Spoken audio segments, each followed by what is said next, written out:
बिस्मिल्लाहिर्रहमानिर्रहीम। अस्सलाम वालेकुम प्यारे बच्चों। जमात चारों के आयात कुल्ली के हिस्सा इसबाक के साथ हम यहाँ मौजूद हैं और आज जो दो असबाक हम आपको अयादा करवाने जा रहे हैं वो है पानी जिंदगी है और उर्दू ज़बान। ठीक है बेटा, तो ये दो असबाब का अयादा होने जा रहा है। तो आइए चलते हैं अपनी किताब की जानिब और वहाँ जाके इन दोनों असबाब का अयादा करते हैं। तो बेटा आपकी किताब के सफ़र नंबर 22 पे मौजूद सबक पानी जिंदगी है। पानी कुदरत की बेशबहा नेमतों में से एक है। जिंदगी की बका के लिए पानी की अहमियत से किसी को इनकार नहीं। अल्लाह ताला ने फरमाया कि हमने हर चीज़ को पानी से पैदा किया है। शोबा ज़राअत का हो या घरेलू मामला, कोई भी काम ऐसा नहीं जिसकी तकमील पानी के बगैर हो सके। हमें समंदरों और दरियाओं के ज़रिए पानी इस्तेमाल करने के लिए मिलता है।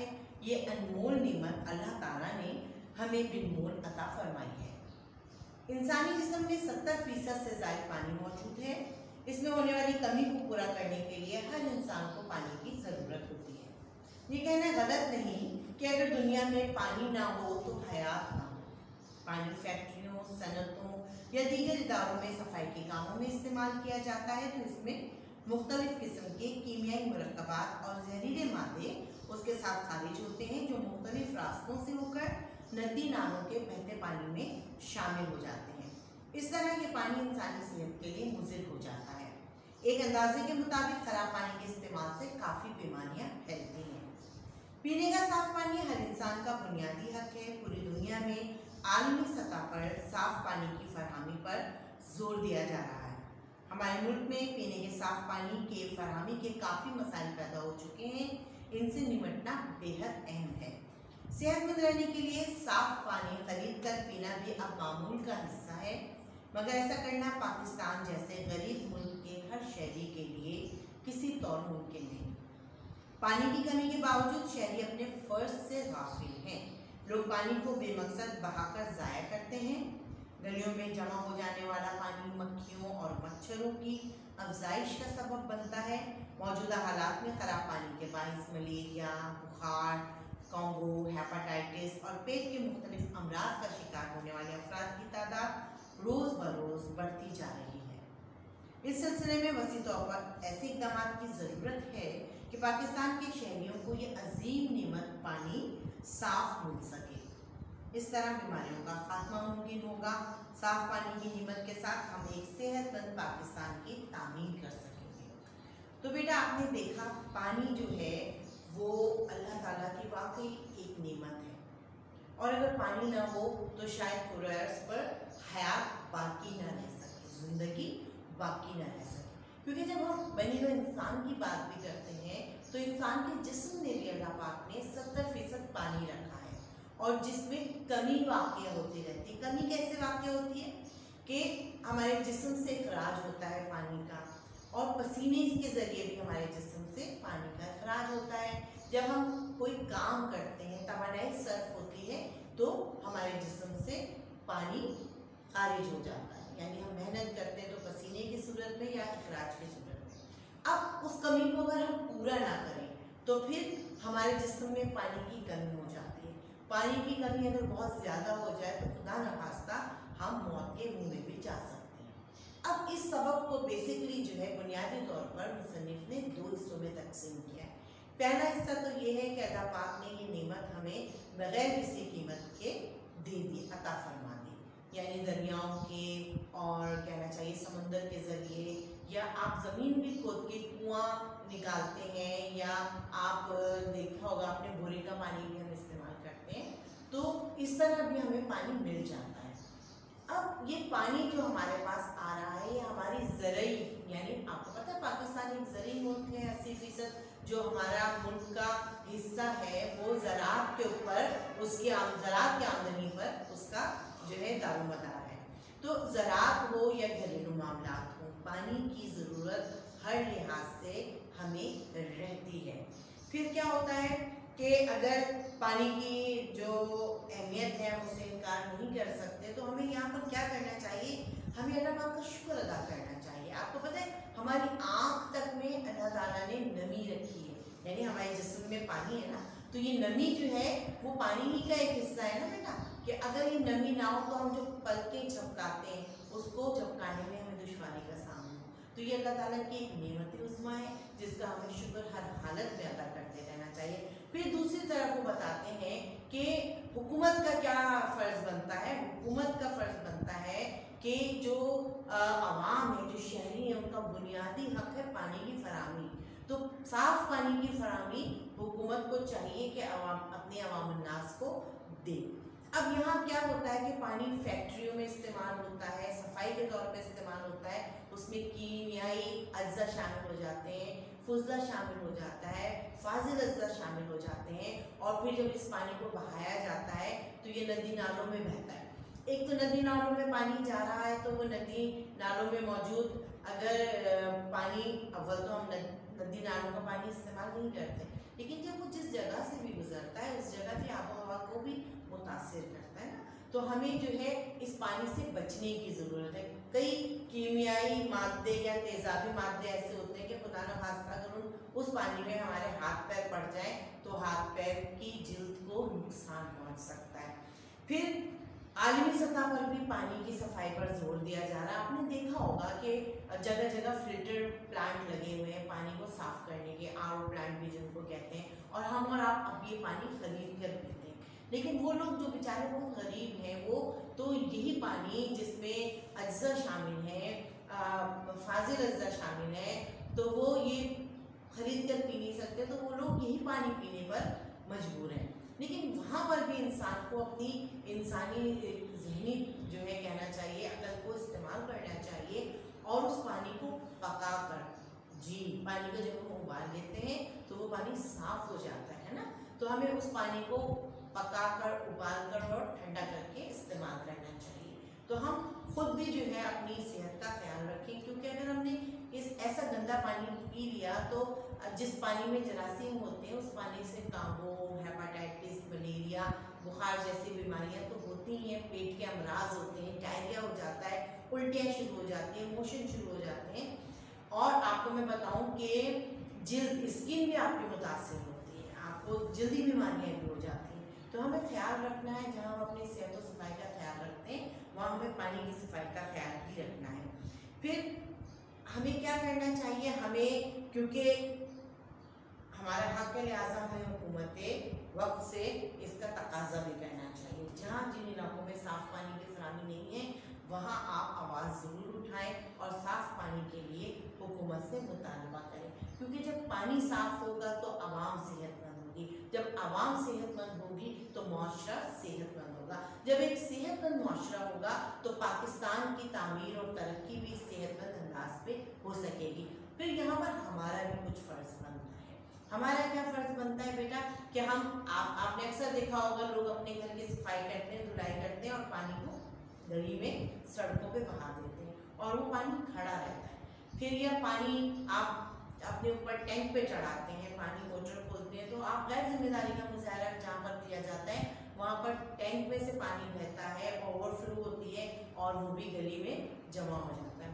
अब अगर उस पानी की सफाई ना की जाए, उस पानी को सुखाया ना जाए या उसको नदी नालों तक ना पहुँचाया जाए तो क्या होता है, वो पानी एक जगह खड़ा रहता है, फिर वो पानी गंदा हो जाता है और उस पानी में मच्छर और मक्खियों की अफजाइश होती है, वो पैदा हो जाते हैं वहाँ पे और उनसे फिर बीमारियाँ फैलती हैं। ठीक है बेटा, तो हमें अपने इर्द गिर्द के माहौल की सफाई का ख्याल रखना बहुत ज़रूरी है।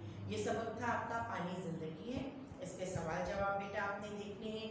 और अब हम चलते हैं अपने दूसरे सबक की जानिब, और हमारा दूसरा सबक जो वो है हमारी प्यारी कौमी ज़बान उर्दू, आपकी किताब के सफ़ा नंबर 82 पर मौजूद है। आइए पढ़ते हैं। उर्दू हमारी कौमी ज़बान है, ये दुनिया की मारूफ तरीन ज़बानों में से एक है। उर्दू की इब्तिदा के बारे में मुख्तलिफ आरा पाई जाती हैं। बाज़ माहिरीन का ख्याल है कि उर्दू सिंध की सरजमीन पर पैदा हुई, कुछ का ये ख्याल है कि इसका ताल्लुक पंजाब से है और चंद लोगों ने इसको खैबर पख्तूनख्वा से इसका ताल्लुक बयान किया है।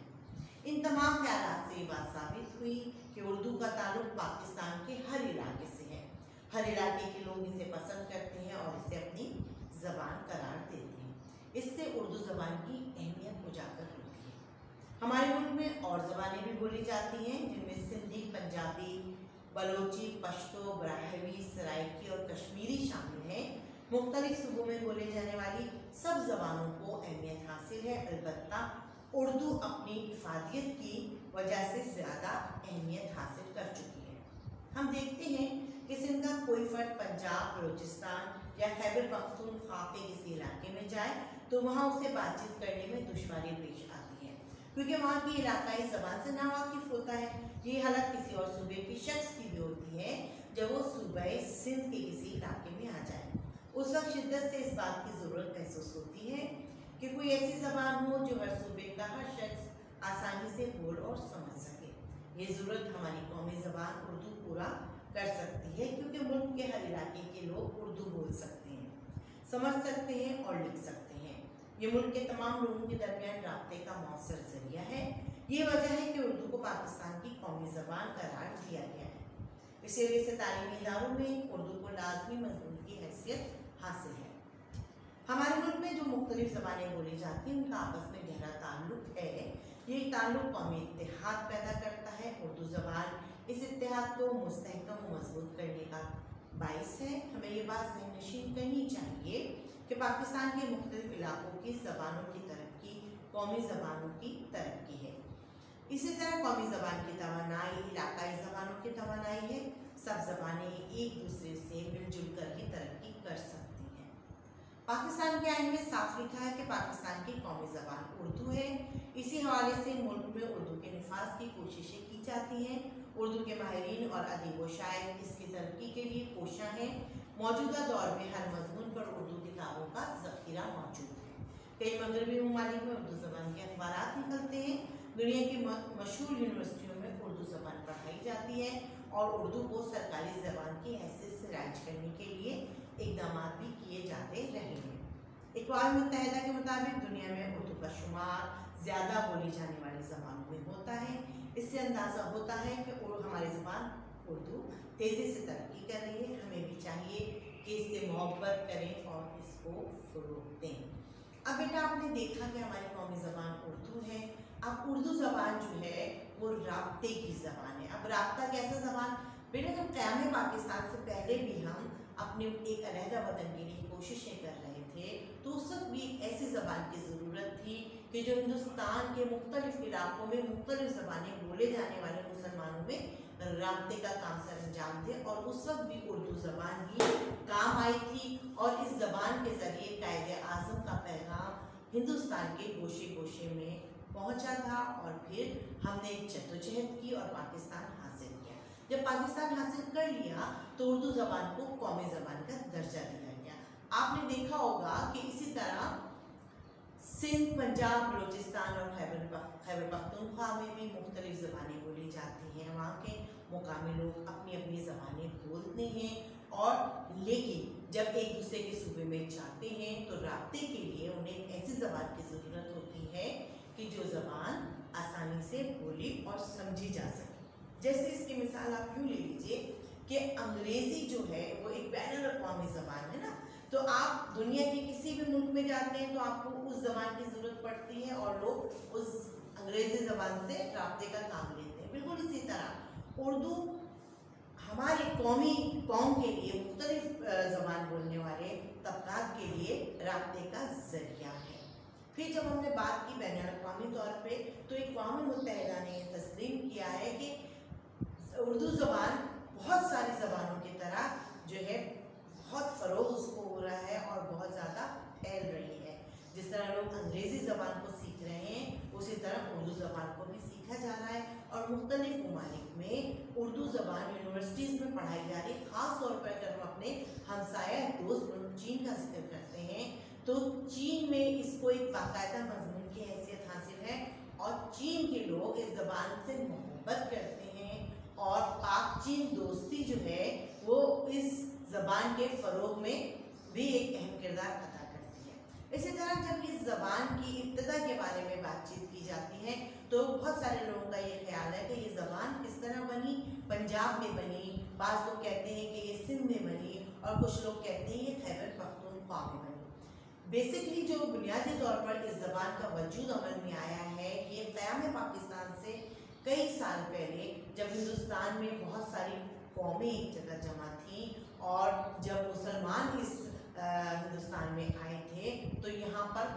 पहले से बहुत सारी ज़बानें बोली जाती थी और सब ज़बानों के मिलाप से मिलजुल कर एक नई ज़बान तश्कील पाई थी जिसको लश्करी ज़बान कहा जाता था। उर्दू के मायने लश्करी के।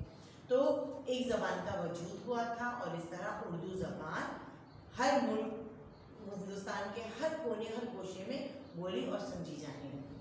अब बेटा हमारा क्या फ़र्ज़ है कि हम अपनी इस कौमी ज़बान को, जो कि आईन पाकिस्तान का हिस्सा है और जिसमें ये साफ लिखा हुआ है कि उर्दू ज़बान हमारी कौमी ज़बान है, हमें इसे फ़रोग़ देना है। जैसा कि आप जानते हैं हमारे वतन पाकिस्तान में सिर्फ उर्दू ज़बान नहीं बोली जाती बल्कि सिंधी, पंजाबी, बलूची, प्राहिवी, सराइकी और कश्मीरी ज़बान भी बोली जाती है।